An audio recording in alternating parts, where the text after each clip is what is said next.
সেই স্বৈর শাসনের বিলুপ্তির বছর পূর্তি হচ্ছে এখন।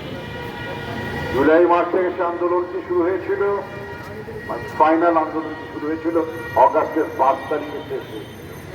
আন্দোলনটি এই ফ্যাসিস্ট সরকারের বিরুদ্ধে রচিত হয়েছিল 17 বছর আগে, কিন্তু চূড়ান্ত ভাবে আমরা বিজয় অর্জন করেছিলাম 2024 সালের 5ই আগস্ট। আমরা কি বিজয় অর্জন করেছি? সে বিজয়ের মধ্যে আমাদের আকাঙ্ক্ষাগুলো কি ছিল? শুধুমাত্র বাংলাদেশে একটা ইলেকশন হবে না, শুধুমাত্র বাংলাদেশে 300 এমপি হবে না, নারী আসন কিছু বাড়বে সেটার জন্য না, বাংলাদেশের মানুষ শোষণ থেকে বঞ্চনা থেকে মুক্তি পাবে, বাংলাদেশের এমপি যারা হবেন তারা যাতে ভবিষ্যতে নিজেদেরকে মোগল সম্রাট হিসেবে না ভাবে সেই ব্যবস্থার বিলুপ্তি ঘটবে, বাংলাদেশের মন্ত্রী, প্রধানমন্ত্রী, প্রেসিডেন্ট, রাষ্ট্রদূত, সরকারি কর্মকর্তারা জবাবদিহিতার আওতায় আসবেন। সমস্ত কিছুর মধ্যে একটি গণতান্ত্রিক ব্যবস্থা থাকবে।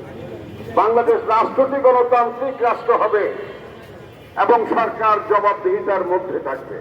রাষ্ট্র যখন গণতান্ত্রিক হয়, সরকার যখন জবাবদিহি করতে বাধ্য হয়, তখন সেই রাষ্ট্রে সরকার বলতে শুধুমাত্র এমপি মন্ত্রী নন, সরকার বলতে পিয়ন থেকে শুরু করে মন্ত্রী পরিষদের সচিব পর্যন্ত।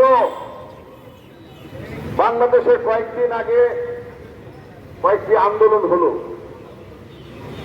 সেই আন্দোলনে সরকারি কর্মকর্তারা কর্মচারীরা বললেন তাদেরকে নাকি চাকরি থেকে বাদ দেওয়া যাবে না। কেন যাবে না? উনি ঘুষ খাবেন, দুর্নীতি করবেন, 14,000 টাকা বেতনের কর্মচারী, ঢাকা শহরে 2টা বাড়ি বানায় ফেলবেন, বিদেশে ছেলে পেলে পড়াবেন।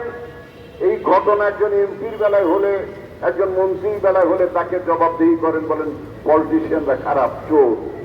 আপনি যে মহাচোর সেই কথাটা আপনাকে বলা যাবে না কেন? এই যে আপনি মহাচোর, আপনারা অনেকেই মহাচোর, এই ব্যবস্থাটি জবাবদিহিতার মধ্যে আসতে হয়। এই যে পরিবর্তনটি হয়েছে, এই পরিবর্তনটির মধ্য দিয়ে যে আমরা যে সংস্কার চাই, এই মহাচোরদেরকে আমাদেরকে আটকাতে হবে।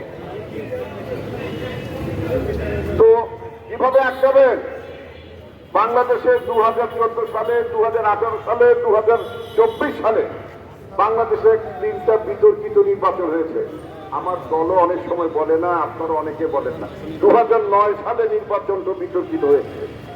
111 পরে যে নির্বাচনটা হয়েছে, এই 111 নির্বাচনটা ছিল মহা ডিজাইন করা একটা নির্বাচন। আওয়ামী লীগকে আবার ক্ষমতায় পুনর্বাসিত করার একটা ডিজাইন ছিল 2008-9 ইলেকশন, 111 পর ইলেকশন। একেবারে প্ল্যান করে আওয়ামী লীগকে বসানো হয়েছে, একেবারে প্ল্যান করে বাংলাদেশটা যাতে ভারতের একটি করদ রাজ্যে ধীরে ধীরে পরিণত হয়ে যায়, ভারতের আধিপত্যবাদ যাতে প্রতিষ্ঠিত হয়, সেই উদ্দেশ্যে 111 সৃষ্টি হয়েছিল। এবং সেই উদ্দেশ্য পূরণ করার জন্য 2008-9 যে নির্বাচনটা হলো, সেই নির্বাচনের মধ্য দিয়ে বাংলাদেশের শেখ হাসিনার অবৈধ শাসন পাকাপোক্ত হয়েছে দীর্ঘ বছরের পর বছর। বন্ধুগণ, আজকে সেই অবস্থা বিলুপ্তি ঘটেছে। অনেকে আমাকে জিজ্ঞেস করেন 2024 সালে যে নির্বাচন হবে আওয়ামী লীগ ছাড়া, সেই নির্বাচনটা একতরফা নির্বাচন হবে কেন? 2026 সালে যে নির্বাচন হবে সেখানে আওয়ামী লীগকে নিষিদ্ধ করা হয়েছে। আওয়ামী লীগ ছাড়া ইলেকশন করলে নাকি এই নির্বাচনটাকে অনেকে একতরফা হবে। আমি বললাম কেন? 1947 সালে এখানে অনেক তরুণ সাংবাদিক ভাইয়ের আছেন, তাদের উদ্দেশ্যে বলছি। 1947 সালে পাকিস্তানে মুসলিম লীগ বলে একটা দল ছিল, সেই দলটি পাকিস্তান সৃষ্টি করার জন্য নেতৃত্ব দিয়েছিল। তাদের ভুল রাজনীতি করার কারণে 54 সালে সেই রাজনৈতিক দলটিকে এমন পরাজিত হওয়া শুরু হলো, ধীরে ধীরে সেই দলটি বিলুপ্ত হয়ে গেল। রাজনীতি যদি ভুল হয়, জনগণের বিরুদ্ধে যদি কোন রাজনৈতিক দল অবস্থান নেয়, সেটা অটোমেটিক্যালি বিলুপ্ত হয়ে যায়। ইংরেজিতে যাকে বলে এক্সটিংশন। আওয়ামী লীগ ভুল রাজনীতি করেছে, আওয়ামী লীগ মানবতার বিরুদ্ধে অপরাধ করেছে, গণতন্ত্র হত্যা করেছে, লুটপাট করেছে, জনগণের বিপক্ষে অবস্থান নিয়েছে, বাংলাদেশ রাষ্ট্রের বিরুদ্ধে অবস্থান নিয়েছে আওয়ামী লীগ। সুতরাং আওয়ামী লীগ অনিবার্য ভাবে বিলুপ্তির পথে চলে যাবে। ওটা ইংরেজিতে যেটা বলছিলাম, এক্সটিংশনের পর্যায়ে চলে যাবে। আওয়ামী লীগ বলে কোন রাজনৈতিক দল যেমন মুসলিম লীগ ছিল না, একইভাবে ভবিষ্যতে বাংলাদেশে আওয়ামী লীগ বলে কোন রাজনৈতিক দল থাকবে না। এটা নিষিদ্ধ করা না করার চেয়েও বড় কথা হচ্ছে তাদের ভুলের রাজনীতির কারণে বাংলাদেশের মানুষ আর আওয়ামী লীগের রাজনীতিকে সমর্থন করবে না। আওয়ামী লীগের রাজনীতি বাংলাদেশে ফিরে আসার কোনো সুযোগ নাই। আজকে আমি আরেকটি কথা বলতে চাই।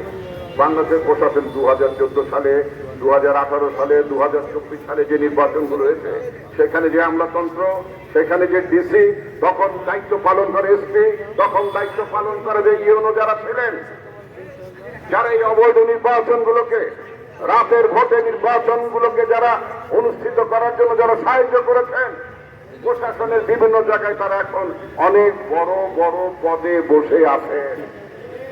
আমি দেখতে পেলাম, পত্রিকায় দেখতে পেলাম তাদের অনেকেই নাকি প্রমোশনের জন্য খুব ঘোরাঘুরি করছে, দাবি দফা তুলেছে।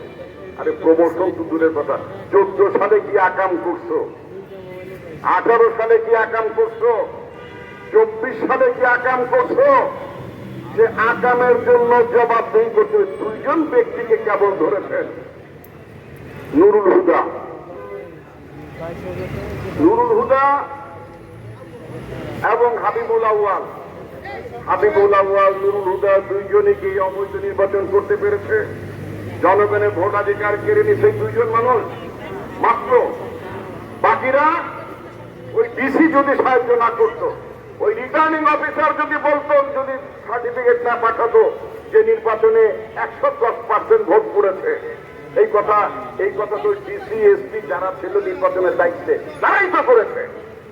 তাদেরকে কারাগারের বাইরে রেখে, তাদেরকে প্রশাসনের চেয়ারে বসিয়ে শুধুমাত্র দুইজন ব্যক্তিকে সাজা দিলে আর গলায় জুতার মালা পরালে তো হবে না।